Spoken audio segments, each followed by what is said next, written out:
चलिए स्टार्ट करते हैं।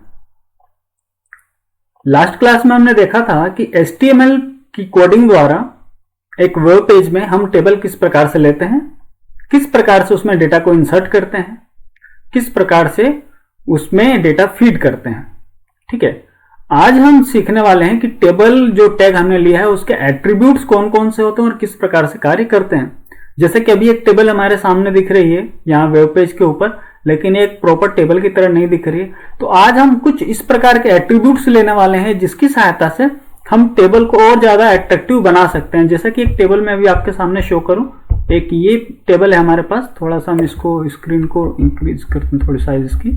ये आई थिंक अब सभी को क्लियर है कि ये जो टेबल है ये किस प्रकार से बनी हुई है। जो नॉर्मल हमने टेबल देखी थी इसके पहले कुछ इस प्रकार से थी, जिसमें डेटा जो है हमारा नॉर्मल इस तरह से दिख रहा था। ठीक है, अब उसी टेबल को अगर हम बात करें कि थोड़ा सा और अट्रैक्टिव हम कैसे बना सकते हैं, थोड़ा और व्यवस्थित ढंग से हम उसे कैसे डिस्प्ले कर सकते हैं, तो यहाँ पे एक टेबल आपको दिख रही है। इसके अंदर हमने कैप्शंस का प्रयोग किया है, कॉल स्पैन का प्रयोग किया है, रो स्पैन का प्रयोग किया है। ठीक है, इसको बॉर्डर दी हुई है। ठीक, तो किस प्रकार से इन फंक्शंस का हम उपयोग करते हैं, किस प्रकार से इन टैग्स का हम प्रयोग करते हैं, तो इसको हम समझते हैं इस लेक्चर के अंदर कि किस प्रकार से टेबल के एट्रीब्यूट्स का हम प्रयोग करके टेबल को और ज्यादा व्यवस्थित सुव्यवस्थित कर सकते हैं।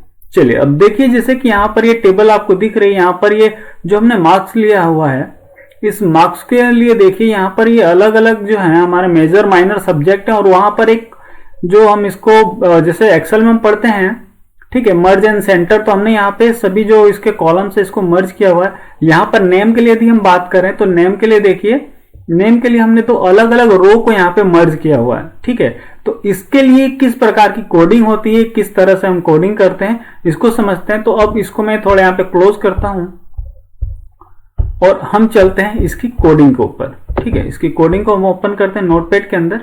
चलिए यहां पर देखते हैं, तो जो हमारा तरीका होता है एक वेब पेज लेने का, ठीक है, वेब पेज बनाने का, ठीक है, अब तो लगभग सभी को क्लियर हो चुका होगा। और जो लोग फर्स्ट टाइम अभी इस क्लास को ज्वाइन कर रहे होंगे वो पिछली क्लासेस भी अवश्य देख लें, ताकि उनको पता चल जाए कि एक वेब पेज किस तरह से क्रिएट किया जाता है। ठीक है, तो उसके बेसिक्स आपको पता होना चाहिए कि वेब पेज किस तरह से क्रिएट होता है, किस तरह से टैग हम लिखते हैं और किस तरह से सेव करते हैं।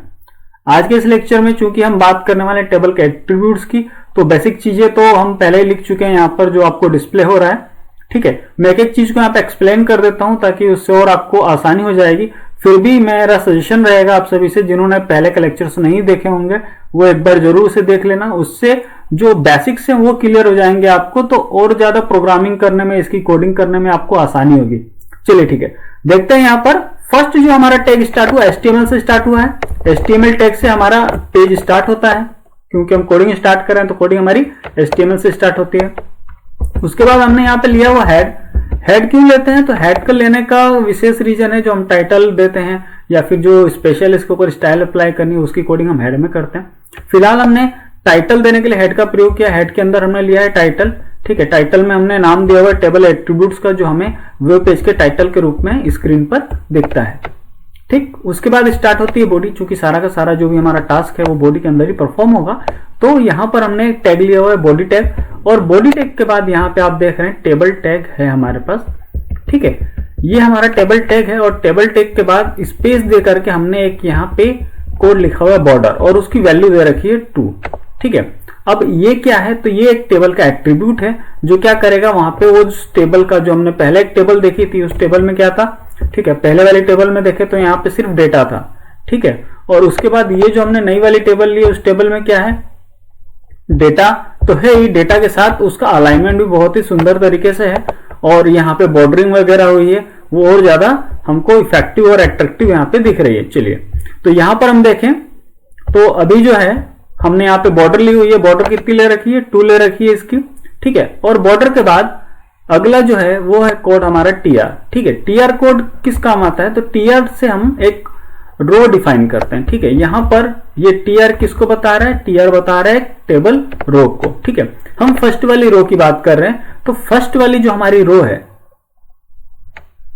यहां पर हम बात करें जो हमारी फर्स्ट रो है, फर्स्ट रो जो हमारी है, यहां पे आप देखिए फर्स्ट रो हमारी कौन सी है, ये वाली फर्स्ट रो है।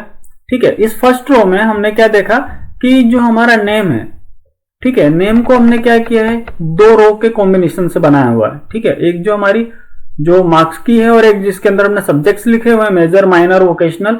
तो यहां पर क्या किया, इन 2 रो को हमने यहाँ पे मर्ज किया हुआ है। ठीक है, 2 रो को मर्ज करके हमने क्या बनाया हुआ है, एक सेल बनाया हुआ है। ठीक है, तो इसके लिए कोडिंग हम क्या करेंगे, तो ध्यान से देखिए, फर्स्ट वाली रो स्टार्ट हो रही है किससे, टीआर से स्टार्ट हुई। ठीक है, अब जो हमारा टेबल हेडिंग बनना है वहां पे हमने क्या करना है, वहां पर 2 रो की जो स्पेस है, जो फर्स्ट वाला ब्लॉक है, जो फर्स्ट वाला सेल है, जिसके फर्स्ट और सेकंड जो 2 सेल है उसको हम क्या करें, सिंगल एक सेल में कन्वर्ट करें। तो यहां पे हमने 2 लिया हुआ वैल्यू। 2 क्या डिफाइन कर रहा है, 2 के अंदर उसने क्या किया है, 2 अलग अलग सेल को उसने मर्ज करके एक सेल बनाया। अब यहां पे मैं वैल्यू कर देता हूं सिर्फ 1। ठीक है, इसको सेव करते हैं। अब इसको देखिए, इस पर क्या इफेक्ट आ रहा है, इसको हम रन करके देखते हैं। ठीक है, यहां पर देखिए, सिंगल एक सेल के अंदर आ गया वो नेम, उसके बाद आ गया मेजर। ठीक है, तो अभी हमने क्या किया हुआ, इसको 1 दे करके रखा हुआ। अब यहाँ पे हम इसको वापस 2 कर देते हैं। तो 2 करने से क्या होगा, ये 2 अलग अलग सेल्स को वापस से मर्ज कर लेगा। देखिए यहाँ पर, ठीक है, कंट्रोल S से हम सेव कर रहे हैं और उसके बाद F5 से हमने रिफ्रेश किया पेज को और ये हमारा स्क्रीन पर ये पेज आ गया। तो फर्स्ट ये टैग तो आप सभी को क्लियर हो गया कि रो स्पैन क्या कार्य करता है। हम बात करें इस टैग की, सभी ध्यान से देख लें इसको और बेहतर होगा आप इसको नोट डाउन भी कर लें। ठीक है, फर्स्ट रो में हमने TH लिया हुआ है, टेबल हेडिंग के लिए TH हम यूज करते हैं और TH की वैल्यू के लिए हमने यहाँ पे लिया हुआ रो स्पैन। ये TH का एक एट्रीब्यूट है और यहाँ पे हमने दिया है 2। ठीक है, मतलब ये कितनी रो का कॉम्बिनेशन बनाएगा, एक डेटा के लिए 2 जो सेल्स हैं रो की उनका कॉम्बिनेशन यहाँ पर ये बनाएगा। ठीक है, और उसके अंदर वैल्यू हमने दी है, किसकी वैल्यू दी है, नेम। ठीक है, उसके बाद जो अगली वैल्यू है, जो अगली हेडिंग है वो कौन सी, हमारी TH।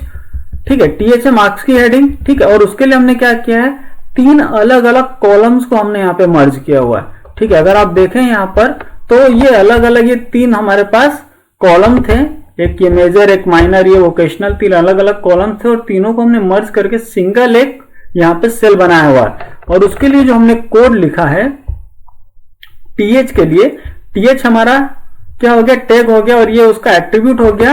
ठीक है, कौन सा एट्रीब्यूट है ये, कॉल स्पैन। ठीक है, और हमने वैल्यू कितनी दी हुई है इसको 3, क्योंकि हमने 3 अलग अलग कॉलम्स के लिए इसको किया था। मैं इसको वैल्यू 2 देता हूं और इसको मैं कंट्रोल S से सेव करता हूं। सेव करने के बाद हम इसे रन करके देखते हैं। वापिस हम इसे रन करके देखें तो यहाँ पे आप देख पा रहे हैं जैसे हमने वैल्यू 2 दी, इसने 2 अलग अलग कॉलम्स को है मर्ज करके रखा हुआ। ठीक है, यहाँ पर हम वैल्यू चेंज करके देखते हैं। यहाँ पे इसकी वैल्यू दी है 1। कंट्रोल S से फिर से हम सेव करते हैं और फिर F5 से हम इसको रिफ्रेश करते हैं। यहाँ पे देखिए क्या इससे इफेक्ट हुआ, सिंगल एक सेल के अंदर डेटा है हमारा। ठीक, तो यहां पर जो हमारा रो स्पैन है वो क्या करता है, सॉरी कॉलम स्पैन, वो अलग अलग कॉलम्स को मर्ज कर देता है। रो स्पैन ने क्या किया था, रो को मर्ज किया था, कॉलम स्पैन क्या कर रहा है, कॉलम्स को यहाँ पे मर्ज कर रहा है। वापस हम इसको वैल्यू देते हैं 3 और इसको कंट्रोल S से सेव कर लेते हैं। पेज को रिफ्रेश करके देखें। ठीक, क्लियर है सभी को। यहां पर जो है 3 अलग अलग कॉलम्स को हमने मर्ज कर लिया है कॉल स्पैन की सहायता से, जो हमारा एक एट्रीब्यूट था। और यहाँ पे नेम के लिए अगर हम बात करें तो नेम को हमने 2 अलग अलग रो सेल्स के द्वारा मर्ज करके बनाया हुआ है यहाँ पर। क्लियर है इतना सभी को। चलिए आगे बढ़ते हैं। ठीक है, उसके बाद हमने क्या किया यहाँ पर, एक तो हमारी मेन हेडिंग हो गई। उसके बाद हमने क्या किया, मेजर, माइनर, वोकेशनल, 3 अलग अलग हेडिंग्स हमने ली हैं। ठीक है, उन तीनों के लिए भी हमने क्या किया, पहले तो एक TR लिया, टेबल रो, और टेबल रो के अंदर हमने यहाँ पे मेजर, माइनर, वोकेशनल यहाँ पे टाइप किया। ठीक है, वो तीनों की एंट्री हो गई वहां पर कंप्लीट। यहाँ पर हम देखें ये हमारे तीनों जो हैं कॉलम्स, इनकी एंट्री हो गई है फर्स्ट रो के अंदर। ठीक है, अब इस रो के अंदर आप पहले ही डिफाइन कर चुके थे कि जो आपका TR है यहां पर, उसका जो फर्स्ट वाला सेल है, जो रो का फर्स्ट वाला सेल है, उसके लिए आप पहले ही रो स्पैन एट्रीब्यूट दे चुके हैं, जो कि एक टेबल का एट्रीब्यूट होता है। और उसने क्या किया, 2 अलग अलग रो को वहां पे कंबाइन कर लिया है। ठीक है, मतलब 2 अलग अलग रो की सेल्स को कंबाइन कर लिया है और यहां पर बाकी एंट्रीज आपकी प्रॉपर वहां पे फील्ड आउट हो रही हैं। उसके बाद आप देखिए यहां पर अगला जो हमारा TR है, जिसके अंदर हमने एंट्री की हुई है। फर्स्ट एक स्टूडेंट हमने लिया है TR के अंदर, यहाँ पे हमारा फर्स्ट TR क्लोज, ये सेकंड स्टार्ट। यहां पर हमने एक एंट्री ली हुई है, ठीक है, एक स्टूडेंट की। ठीक, गुंजन और उसके मार्क्स लिखे हुए हैं यहाँ पर। तो आप देखिए यहाँ पर ये हमारी एंट्री प्रॉपर यहाँ पे फील्ड आउट हो गई है। अब एक और छोटा सा काम करके देखते हैं यहाँ पर कि अभी जो हमने रो स्पैन लिया था वो कितना लिया था 2। अब इसको हम वैल्यू दे देते हैं 3। ठीक है, 3 वैल्यू दी, इसको सेव किया।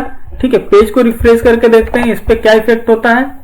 यहाँ पर आप देखेंगे कि जो इसके नीचे वाली रो थी एक, वो भी उसके साथ मर्ज हो गई और उसका डेटा वहां पे शिफ्ट हो गया।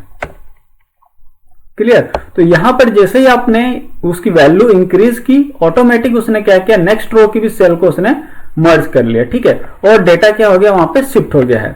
ठीक, तो ऐसा नहीं है कि डेटा फिल करने के बाद हम उससे चेंज नहीं कर सकते। तो आप देख पा रहे हो डेटा फिल होने के बाद भी हमने अगर वैल्यू को चेंज की है तो वहां पर वो एट्रीब्यूट अपना कार्य कर रहा है। वापिस हम इसको 2 करते हैं, सेव करते हैं और फिर जाते हैं अपने पेज के ऊपर। इसको आप रिफ्रेश कीजिए। ठीक, तो इस प्रकार से हमने देख लिया कॉल स्पैन और रो स्पैन क्या कार्य करते हैं। साथ ही साथ हम टीडी देखते हैं कि टीडी से जो हमारा डेटा इंसर्ट हुआ है वो फर्स्ट वाला टीडी, फर्स्ट वाला स्टूडेंट का डेटा वहां पे। ठीक है, उसके बाद टीआर क्लोज, फर्स्ट यहाँ पे जो सेकंड रो है डेटा वाली, जो हमारी फर्स्ट रो है। ठीक है, हेडिंग के बाद डेटा की फर्स्ट रो हमारी ये यहाँ पर टीआर से स्टार्ट हुई और टीआर पे क्लोज। ठीक है, इसके बीच में TD Gunjan, TD 55, TD 65, TD close, TD 60, TD close. ठीक है, यहां पर सभी टैग हमारे क्लोज हो गए हैं, टीआर क्लोज। तो इस फर्स्ट रो का डेटा इंसर्ट हो गया। फिर नेक्स्ट स्टूडेंट, उसके लिए वापस हमने टीआर लिया। टीआर के बाद फिर टीडी डेटा इंसर्ट करने के लिए, टेबल डेटा इंसर्ट करने के लिए टीडी का प्रयोग किया है। ठीक है, यहां पे सेकंड डेटा भी कंप्लीट हो गया, सेकंड स्टूडेंट का। थर्ड स्टूडेंट का देखें, टीआर हमारा फिर से ओपन हुआ, उसके बाद एंट्री, देन टीआर क्लोज। उस नेक्स्ट की बात करते हैं। यहां पर हमने अगला लिया हुआ कैप्शन। ठीक है, टेबल को कैप्शन डिफाइन करने के लिए, टेबल को कैप्शन देने के लिए, जैसे हम वर्ड में लेते हैं, एमएस वर्ड के अंदर हमने देखा था कैप्शन को। ठीक है, यहां भी हम टेबल को कैप्शन दे सकते हैं। उसके लिए कैप्शन टैग यूज करेंगे, कैप्शन, उसके बाद अलाइन एट्रीब्यूट स्पेस और डबल इन्वर्टेड कॉमा में उसकी पोजीशन लिख देंगे, कहां पे हम उसे रखना चाहते हैं टेबल के अंदर। टेबल की रेंज के अंदर हम उसको कहां रखने वाले हैं, सेंटर में रखने वाले हैं। तो हमने यहाँ पे सेंटर यूज किया है, caption align equal double inverted comma के अंदर हमने लिखा है सेंटर। ठीक है, और उसके बाद हमने ये वैल्यू दी हुई है, ये वर्ड्स दिए हुए हैं, या हेडिंग दी हुई है जो हम कैप्शन में लेना चाहते हैं। ठीक है, उसके बाद कैप्शन क्लोज, कैप्शन क्लोज होने के बाद हमारा टेबल क्लोज, टेबल के बाद बॉडी और बॉडी के बाद देन एचटीएमएल। तो इस प्रकार से हमारे इस पेज की कोडिंग कंप्लीट हुई, जहां हमने देखा टेबल के विभिन्न एट्रीब्यूट्स को किस प्रकार से लिया जाता है। एक बार वापस हम देख लें। एचटीएमएल से हमारा प्रोग्राम स्टार्ट हुआ, हेड, हेड के बाद टाइटल, टाइटल के अंदर हमने जो हमारा पेज है उसका हमने यहाँ पे टाइटल डिफाइन किया हुआ, हेड क्लोज, उसके बाद हमारा बॉडी, बॉडी के बाद हमने टेबल टैग लिया है और उसका एक एट्रीब्यूट हमने लिया है बॉर्डर और उसकी वैल्यू दी हमने यहाँ पे 2। उसके बाद फर्स्ट हमारी रो यहाँ पे स्टार्ट होती है टीआर से। ठीक है, क्योंकि हम वहां पे 2 अलग अलग रो को, रो की फर्स्ट वाली जो सेल है उसको हम एक साथ मर्ज करना चाहते हैं, इसलिए हमने जो टीएच है हमारा उसके लिए हमने लिया है रो स्पैम 2, क्योंकि 2 अलग अलग रो के सेल्स को हमें मर्ज करना है। उसकी वैल्यू यहाँ पे दे दी है, उसके अंदर जो टेक्स्ट लिखना चाहते हैं वो यहाँ हमने दे दिया है। देन उसके बाद हमारा टीएच क्लोज, टीएच क्लोज होने के बाद सेकंड टीएच, सेकंड हेडिंग। ठीक है, अब जो सेकंड हेडिंग है हमारी, ठीक है, मार्क्स की, उसके लिए हमने यहाँ पे लिया हुआ टीएच और उसको कॉल स्पैन दिया है 3, क्योंकि यहाँ पर हम 3 अलग अलग कॉलम्स को मर्ज करने वाले हैं। फर्स्ट में हमने रो को मर्ज किया, सेकंड के लिए हमने कॉलम को मर्ज किया हुआ। ठीक है, उसके बाद ये टीआर क्लोज, फर्स्ट वाली हमारी रो कंप्लीट हो गई। सेकंड रो यहां पर हमने टीआर लिया। ठीक है, और टीएच में वहां पे हमने हेडिंग्स दे दी। ठीक है, मेजर, माइनर और ओकेशनल, 3 अलग अलग वैल्यूज हैं, 3 अलग अलग हेडिंग्स के लिए। उसके बाद नेक्स्ट जो हमारी थर्ड रो है जिसके अंदर हमें डेटा इंसर्ट करना है, हमने टीआर लिया। ठीक है, और टीआर के बाद चूंकि अब डेटा इंसर्ट करना है तो यहाँ पे हमने टीडी लिया। ठीक है, क्योंकि हम नॉर्मल डेटा इंसर्ट करने वाले हैं। टीएस से हमने हेडिंग ली थी और टीडी से हम क्या ले रहे हैं, टेबल डेटा। यहाँ पे एक स्टूडेंट का डेटा कंप्लीटली हमने फीड आउट किया, TR close, then next TR open और सेकंड स्टूडेंट का डेटा यहाँ पे हमने कंप्लीट किया, देन टीआर क्लोज। ठीक, इसके बाद नेक्स्ट हमने टीआर लिया, टीआर में उस थर्ड स्टूडेंट का हमने डेटा यहाँ पे कंप्लीट किया। देन उसके बाद हमने लिया है कैप्शन, कैप्शन के लिए कैप्शन और उसका हमने लिया अलाइन, अलाइनमेंट हमने लिया हुआ है सेंटर और कैप्शन की वैल्यू दे दी यहाँ पर। कैप्शन में जो हेडिंग लेना चाहते हैं वो दे दिया, कैप्शन क्लोज। देन उसके बाद table close, body close, HTML close और हम यहाँ पे प्रोग्राम को कंट्रोल एस से सेव कर लेते हैं और हम इसे रन करके देखें वापस तो इसकी क्या वैल्यूज हैं। यहाँ पे हमने इसको रन किया और ये आप देख पा रहे हो यहाँ पर इसकी वैल्यू। ठीक, तो इस प्रकार से हम टेबल के विभिन्न एट्रीब्यूट्स का प्रयोग करके टेबल को और सुव्यवस्थित कर सकते हैं। आप ये कैप्शन देख पा रहे हैं ऊपर, ये जो वैल्यू है हमारे सामने, ये कैप्शन की वैल्यू है जो हमने यहाँ पे ली हुई है।